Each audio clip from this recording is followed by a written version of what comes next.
LeBron James is going on the greatest run of hype wins in the history of basketball. Absolutely no one has handed their haters more goddamn L's than the LeBron James gang this week, starting by absolutely dismantling Stephen A. Smith. LeBron goes up to Stephen A. in a completely unscripted and unfiltered fashion. And whatever LeBron said to Stephen A., it put the fear of God in him. This man was literally shaking. And Stephen A., who is part of the problem in basketball, by the way, took a day or two before saying, if LeBron took a swing on me, I would have hit him. Because had that man put his hands on me, I would have immediately swung on him. Get real, Stephen A. Smith. Yeah, make it more free. You are as much a fraud as LeBron is the real one. But it did not stop there. We have reached the age of LeBron where he doesn't give a fuck anymore. This is peak old man basketball, where LeBron James can go on the Pat McAfee show in the afternoon, absolutely dropping bombs like maybe the Cleveland Cavaliers picking LeBron was rigged, throwing shade at Kendrick Perkins, Charles Barkley, Shaquille O'Neal, and all the other hyper-athletic big men that turn to sports commentary. How LeBron can just go on Unfiltered and say, yeah, I don't really fuck with Jordan. We don't really talk. Throwing shade at the Miami Heat organization and Pat Riley. This was Stephen A's 9/11. This was all of the LeBron haters' 9/11. But if you're thinking that's it, no. LeBron goes out later that night. And in the opposite of Vince Carter graduation fashion, LeBron gets the game winner. The tip in at the absolute last second. Luka on its way!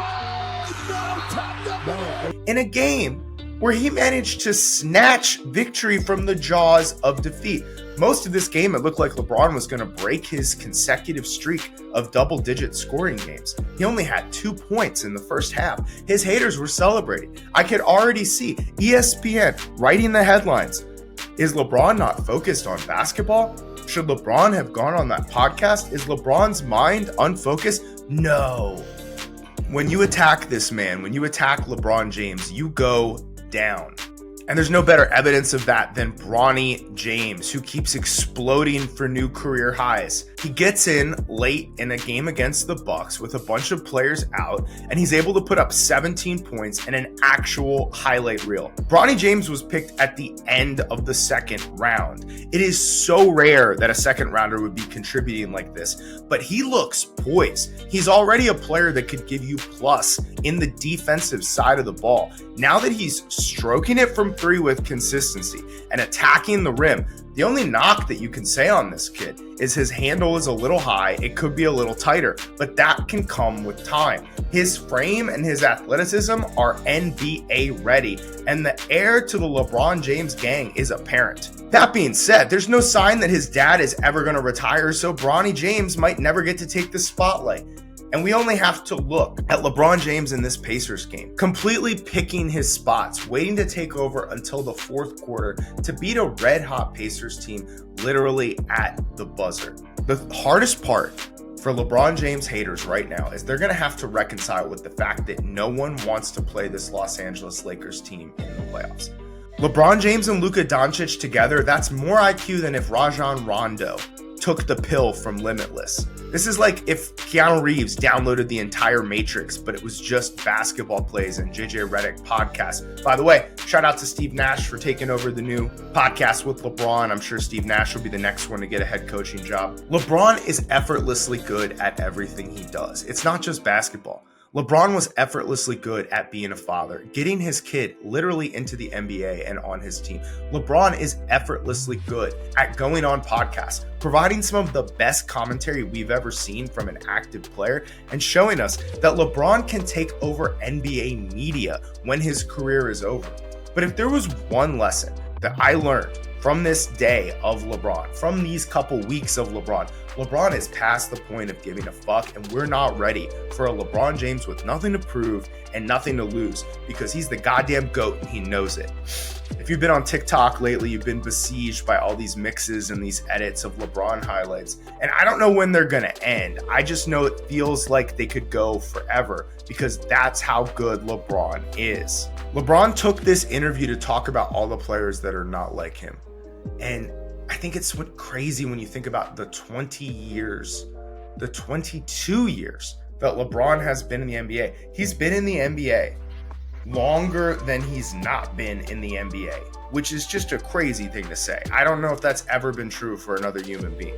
LeBron was even throwing shots at Windhorst, talking about how this guy acts like he's my friend. Brian Windhorst should be so lucky that LeBron waited until after he had developed a career and gotten paychecks and paid for his first house and his 7,000th donut. Because LeBron just dropped a bomb on him. He's like, I don't really like this dude. I don't really fuck with this dude. Another lesson from this pod is that I think LeBron is telling us that star players are not going to be a fan of the Heat anymore. He basically threw Pat Riley under the bus, was talking about how silly it was that he's hearing in the media this whole cookies situation. If you're not familiar with the story, LeBron had cookies on the team plane. It was like literally his only vice.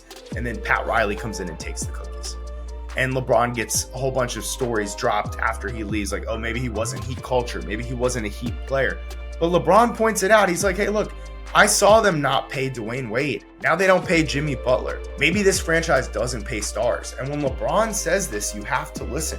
This is a guy that's so powerful that when there's a lockout, all of the players look at LeBron and they look to him to see what is LeBron going to say. And LeBron is saying the quiet part out loud right now. We've already seen the era of player movement and player empowerment, but I don't know if we're ready for the era of LeBron's voice to be the loudest one in the room because you can't say anything to him. The only person in the whole world that could tell LeBron to sit down is maybe Michael Jordan, and he's not exactly the most well-spoken or articulate. LeBron is literally out here talking shit on podcasts and making game winners in the same day. That's the timeline we're living in. And then you turn around and his son is scoring 39 points in the G League. And then you turn around and the Lakers are relevant because they have Luka Doncic. LeBron at 40 is the dominating storyline of a Lakers season where they traded for one of the best young talents all time. And I just want to ask you this. If it's this loud now, how loud is it going to be if the Lakers make a deep run in the playoffs?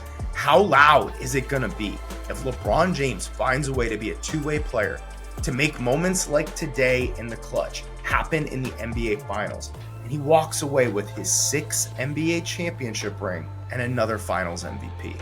I'm not saying it's gonna happen, but after this week, I'm saying we can't rule it out.